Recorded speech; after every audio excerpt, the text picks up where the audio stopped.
The master's hand tightens the iron around the young slave's leg, and the leg does not yield.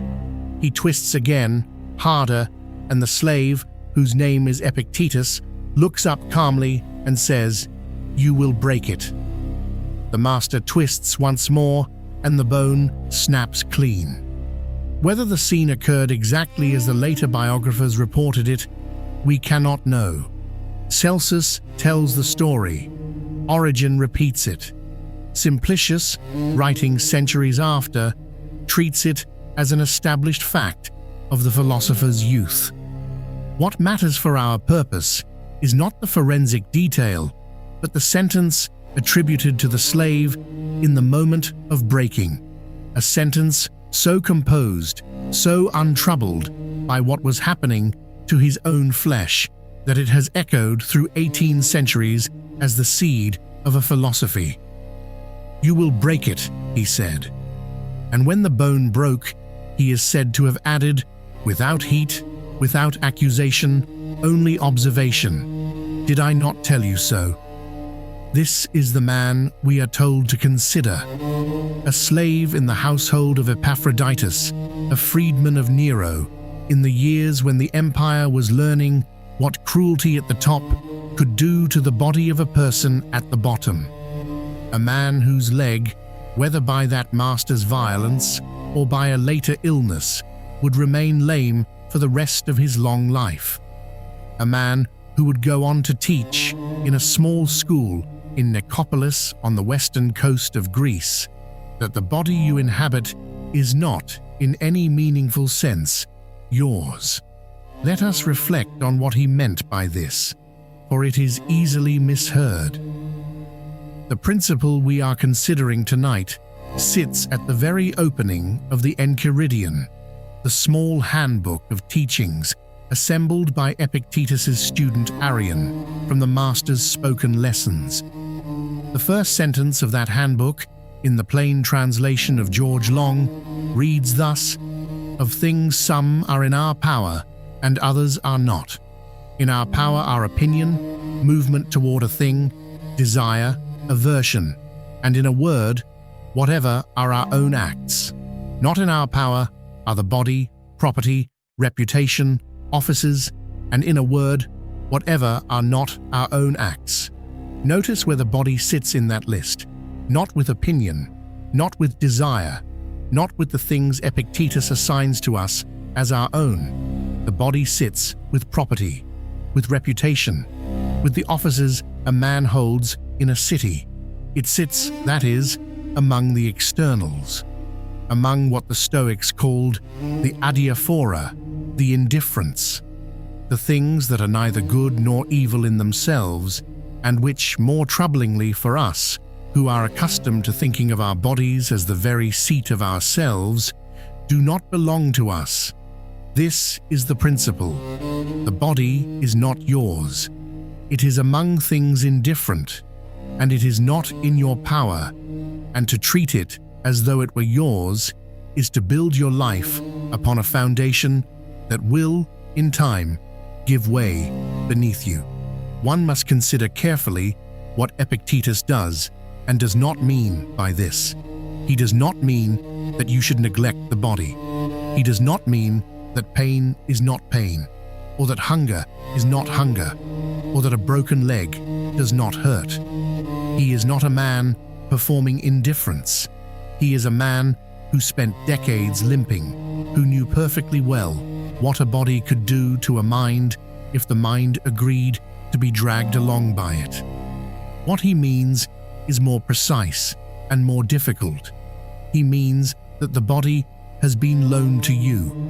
It came to you without your asking. It will be taken from you without your consent.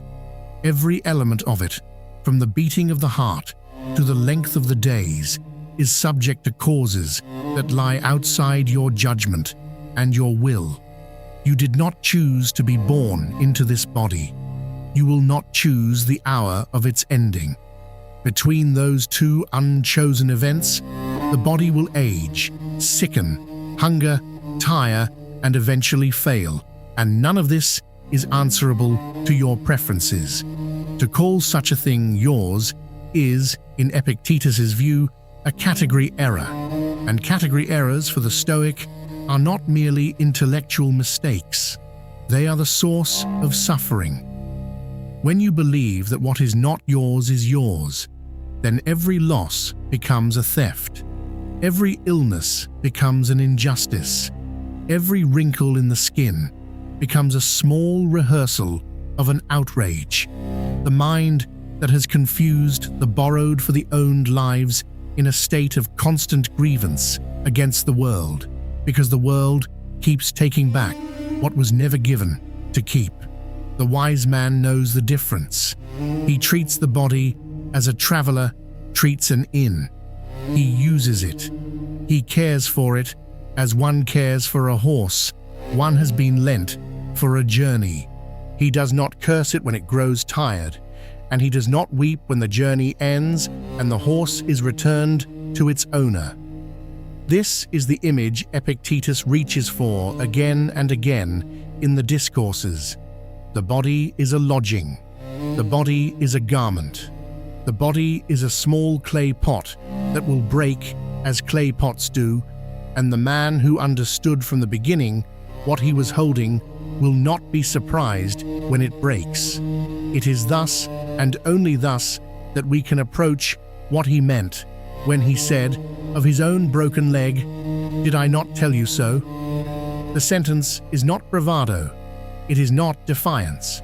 It is the calm report of a man who had already understood, before the iron closed on his skin, that the leg was not his to keep. To understand how such a doctrine could take root in a human being, and not merely in a book, we must consider the circumstances of the man who taught it. Epictetus was born, we are told, around the year 55 of the Common Era, in Hierapolis, a city in the Roman province of Phrygia, in what is now Western Turkey. He was born a slave. His mother was a slave. His name, in Greek, means simply acquired. It is not a name. It is a label attached to a piece of property, the way a merchant might mark a bale of cloth with the name of its owner. We do not know what his mother called him. We do not know if she had the standing to call him anything at all. At some point in his childhood, he was taken to Rome and became the property of a man named Epaphroditus, who was himself a freed slave and who had risen to considerable power in the household of the Emperor Nero. Epaphroditus was Nero's secretary. He would, some years later, assist the emperor in his suicide, holding the blade steady when Nero's own hand faltered. This is the household in which Epictetus grew up, a household adjacent to imperial power, saturated with imperial paranoia, in which the fortunes of every human being, from the emperor down to the lowest kitchen slave, could turn on a mood, a rumor, a whispered accusation at dinner.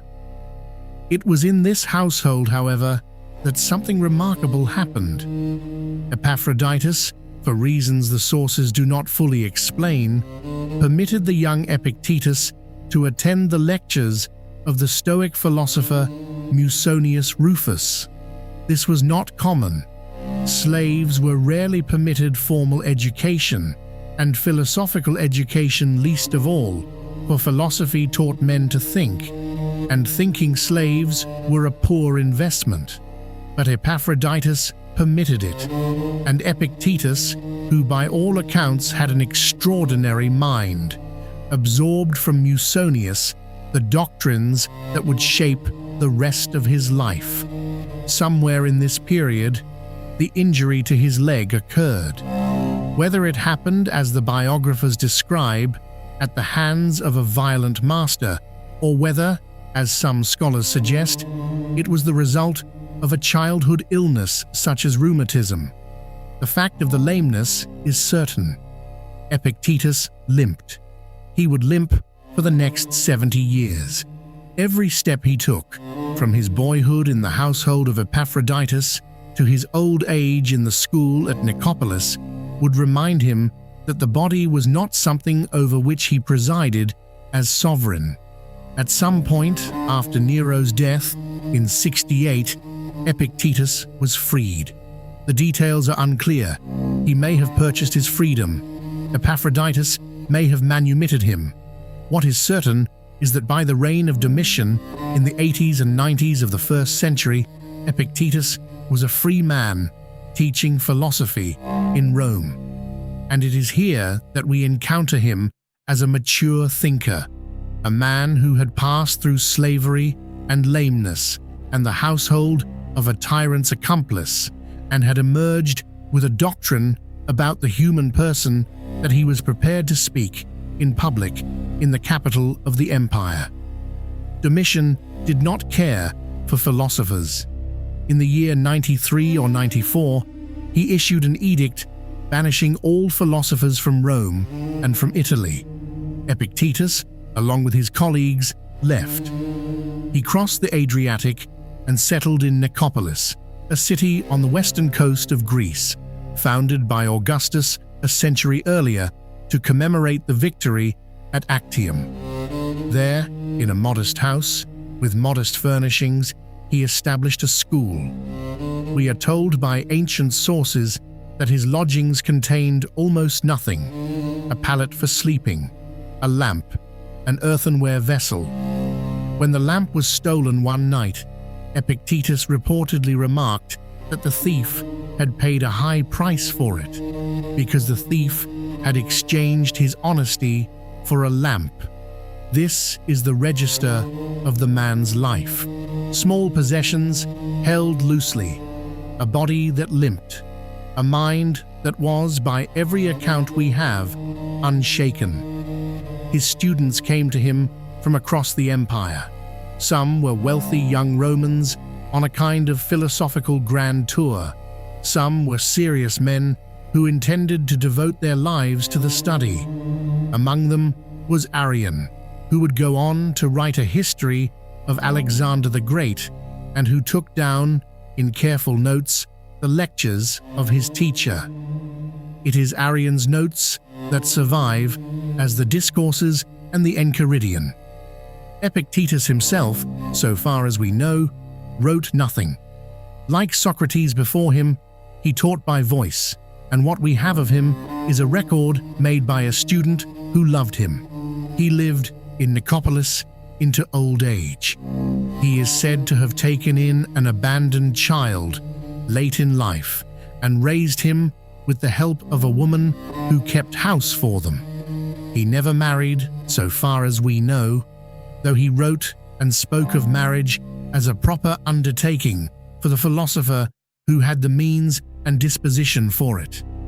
He died sometime around the year 135, in the reign of the Emperor Hadrian, who is said to have visited him and admired him.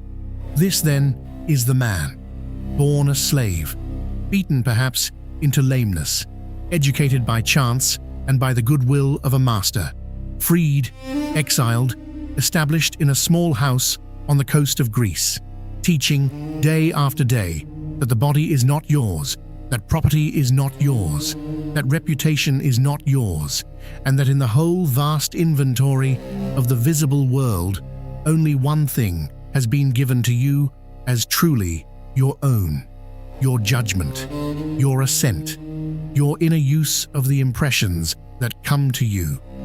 Everything else, he taught, is on loan. Let us now consider how this principle actually functioned in the life of the man who taught it. For a doctrine that remains only doctrine is of no interest to the Stoic. The question is always whether the teaching has become the life. Consider first the leg itself, the lameness. This was not a temporary trial. This was a permanent condition, present in every hour of every day, a constant sensory reminder that the body was doing something Epictetus had not chosen and could not undo. Modern readers may underestimate what this meant in the ancient world. To be lame in the 1st century was to be marked. It affected how one walked, how one worked, how one was perceived, how one traveled. Every journey was harder. Every social gathering carried the small friction of the visibly imperfect body among the presumed sound. And yet, in the entire corpus of the Discourses, Epictetus mentions his own lameness only in passing and always in the service of a larger point. In Book I, Chapter 12, he says, in Long's translation, "Disease is an impediment to the body, but not to the will, unless the will itself chooses. Lameness is an impediment to the leg, but not to the will." And add this reflection on the occasion of everything that happens, for you will find it an impediment to something else, but not to yourself. Notice what he does with the fact of his own body. He does not complain of it. He does not exhibit it as evidence of his endurance. He uses it as an example, as a teacher uses the objects near at hand. The lameness is not a wound he is nursing. It is a piece of the visible world he has learned to think about correctly. The leg is impeded. The leg is not him. The leg belongs to the class of things that can be broken, and it has been broken, and this changes nothing about the person Epictetus takes himself to be. Consider next the poverty. Epictetus's lodgings, as we have said, contained little: a pallet, a lamp, an earthenware vessel. In Discourses Book I, Chapter 18, he tells a story about his lamp. He kept an iron lamp beside the images of his household gods. One night, hearing a noise, he went in and found the lamp had been carried off. He tells his students that he reflected, at that moment, that the man who took it had been overcome by an impression and had judged it worth his while to take the lamp. Very well. Tomorrow, Epictetus says, he would buy an earthen lamp, because, he explains, a man loses only what he has. The reasoning here is subtle. Epictetus does not say that he was indifferent to the lamp. He does not claim that the theft did not register. What he says is that a man loses only what he had. The lamp, while it was in his house, was on loan to him. When it left his house, it was returned. His grief, if he had allowed himself grief, would have been the grief of a man who had confused a borrowed thing with an owned one. And so he replaces the iron lamp with an earthen one, a lamp of lesser value, because he has learned that even his lamp is something he holds loosely, and he wishes not to teach himself to hold it tightly. This is the principle at work, not in the grand cases of martyrdom and torture that the later Stoic tradition sometimes reach for, but in the small case of a stolen lamp. The body, in Epictetus's teaching, is like the lamp. It came into your keeping. It will go out of your keeping. The wise man notes this fact and lives accordingly. Consider now the case of exile. When Domitian banished the philosophers from Rome, Epictetus went. There is no record of his protesting. There is no record of his appealing to friends in high places. He simply left the city and crossed the sea and established his school in a new place. In Discourses Book I, Chapter 29, he addresses the question of what a philosopher should do when confronted by a tyrant. If a tyrant threatens me at court, I say, whom does he threaten? If he says, I will put you in chains, I say he threatens my hands and my feet. If he says, I will cut off your head, I say he threatens my head. If he says, I will throw you into prison, I say he threatens the whole of this poor body. Whom does he threaten? That is the question Epictetus insists on. The tyrant threatens the body. The body is a thing indifferent. Therefore, the tyrant threatens a thing indifferent. He does not touch the will. He does not touch the assent. He does not touch the one thing that Epictetus takes to be truly his own. We must be careful here not to romanticize this. Epictetus was not indifferent to being chained or beheaded in the sense of not preferring to remain unchained and alive. Stoicism admits of preferred indifference, to have a whole body, to live in one's own city, to eat and sleep and walk without pain. These are all preferred. The Stoic does not deny that they are preferred. What the Stoic denies is that they are goods, in the strict sense, things whose loss constitutes an evil to the person who suffers it. And it is here, in this careful distinction, that the whole doctrine turns. The tyrant can take away the preferred. He cannot take away the good. The good is the well-ordered soul, the correct use of impressions, the assent given only to what deserves assent. This the tyrant cannot touch, because to touch it would require the victim's own consent, and the wise man does not consent to disturbances of his own mind. Consider finally the manner of his teaching. Epictetus taught for decades in Nicopolis, and every day he stood before students, some of whom were young men of considerable wealth and expectation, and he told them that the bodies they arrived in, the fortunes they had inherited, the reputations they were cultivating in the cities they had come from, were none of these things truly theirs. Imagine the difficulty of this. Imagine standing, day after day, in front of the sons of Roman equestrians and telling them that their inheritance is on loan, telling them that the beauty of the young men among them will fade, that the strength of the athletes will pass, that the influence of the well-connected will collapse the moment an emperor decides otherwise. Epictetus taught this, and he taught it not as speculation, but as a fact he had verified in his own person. He had been a slave, he had been beaten, or he had been ill. Either way, his body had been broken beneath him without his permission. He had been freed, and then he had been exiled. He had lived with almost nothing, and had lost even the little he had when the lamp was carried off in the night. And through all of this, so far as any record survives, his mind had remained his own. He had proven the doctrine on his own flesh, and this is why the students came, because a man who teaches such a thing while comfortable is merely eloquent. A man who teaches it while limping is something else. What then is the structural lesson?